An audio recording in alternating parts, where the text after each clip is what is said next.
this is Dr. Anastasia Chopelas, the Scientific Healer at scientifichealer.com. In today's video, you're going to hear how the cycle of spousal abuse can be stopped by either the perpetrator or the victim, even though you might not think the victim has much choice. It turns out that you each have 100% responsibility for the course of any relationship. I actually came to this conclusion, or at least I believed it for the first time, when I was in a self-help group meeting many years ago. I remember listening to this gorgeous 28-year-old woman named Greta tell a horrible tale about how her 30-year-old boyfriend Carl, that she had lived with, had hit her.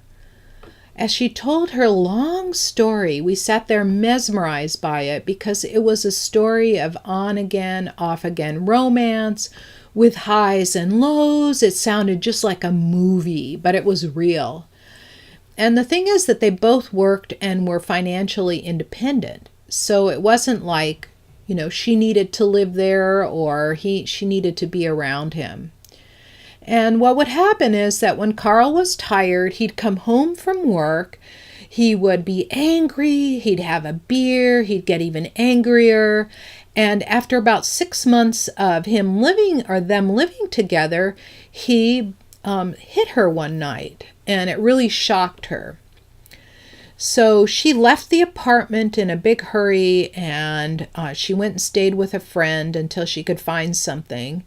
But the next day he came back to her. He was very contrite. He begged her to stay because he was so crazy about her, and that he could never live without her, and he would never ever do it again. Okay, you know the story. You've heard stuff like this before. It's familiar to me. I was pushed a little bit, but I was never beaten in my former relationship. But the verbal abuse after a frustrating day at work was a very familiar feeling. So as I listened to Greta continue on her story, she told us that the next time the violence escalated and she stayed away longer. But again, Carl came back, begged her for forgiveness, and he promised to get help, and he would never do it again, and he was so sorry. He was crying, and her heart went out to him, and, oh, look, he really loves me. He wants to, make it up to me, wants to be great with me. And I'm listening to this story, and towards the end of the story, she's on her 4th departure, okay? She'd gone back 3 times, he beat her 3 times, now she's on her 4th departure. And she finally said at the very end of her story, "When is this beating, and when is this ever going to stop? He says he loves me, but he's not stopping." And there were about 30 people in the room, and they're all giving her comfort and telling her, what she could do. And, at that time, this was way before I was actually teaching. It was way before I had, was comfortable in front of crowds. And in a self-help group, I felt more intimidated because I thought, who would want to listen to me? and so, I just thought about my own story, and I told her that I related my own story to going back again and again and trying to solve the verbal abuse, to get him to stop being verbal abusive towards me. So I would try and behave myself, do all the things he wanted to do, but it was never enough, because he was always going to find reason, because I was the scapegoat, I was the person there, and he felt like when he was frustrated that it was to let it out on me. And I realized that it's not just him to blame in this situation. It was my fault too. It was my fault for standing there and taking the abuse over and over without a consequence. And I had heard this years and years before, that each person is 100% responsible for how a relationship runs. And I would always question that, like, well, I'm behaving myself, so why is the other person being abusive? They tell me on one day that they love me, and then on the other day they act like they hate me. And I could never understand that. And so I never fully grasped that statement until I heard poor Greta telling this story of going back over and over again to the same or worse situation, and of being beaten for no good reason, that she was just there. And as I told that story, I didn't tell her that she was not giving any reason for him to stop. What I said was, I never gave my ex a reason to stop, that I was always there willing to take the abuse. I was just as responsible as he was. There were no consequences. I would beg, I would plead, I would yell, please stop yelling at me, don't do that. I would cry, I would get very upset, I would carry on.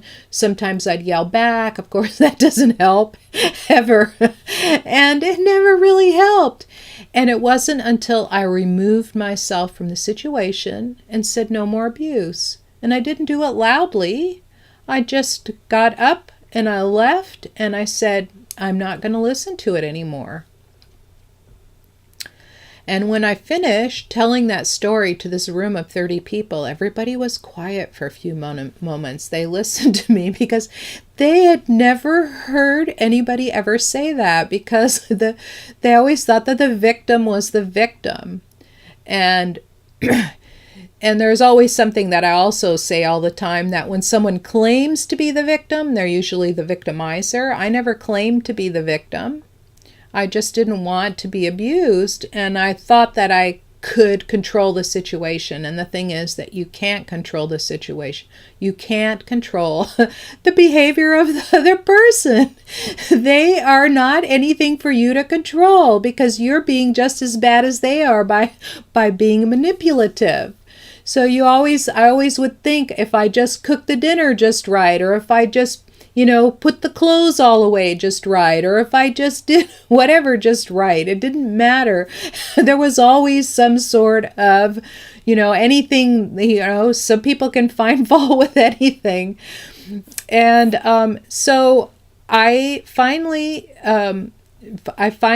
discovered two things about myself. The first is that I should not hold back. I should tell people these stories. I should tell them so they could take it into their lives too.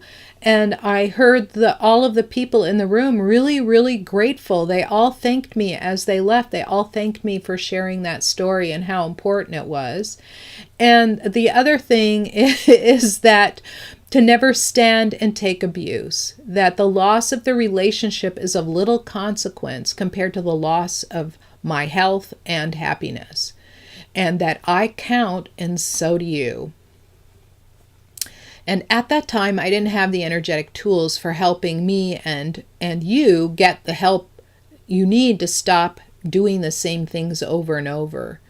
Doing anything by willpower is really difficult, and in weak periods, it's really hard to stay on course, like a diet, So, you can say, I'm not going to take the abuse, and then in a moment of weakness, he really loves me and stuff like that, and then you end up back in the same place. But with energetic tools at my and now your disposal, they're powerful and they're helpful, and we have lots of proof for that. And you can get your own free relationship clearing or healing going to scientifichealer.com/clear-now. Discover more about the Energize Your Relationship programs at Scientific Healers Academy, scientifichealersacademy.com. And you can join me live soon to do a free relationship healing. The links I just mentioned are in the notes below. And if you sign up right now, you'll get notification when I go live. If you like this video, hit the like button below, share it with your friends, and subscribe to my channel. Thank you so much for watching, and I'll see you in the next video.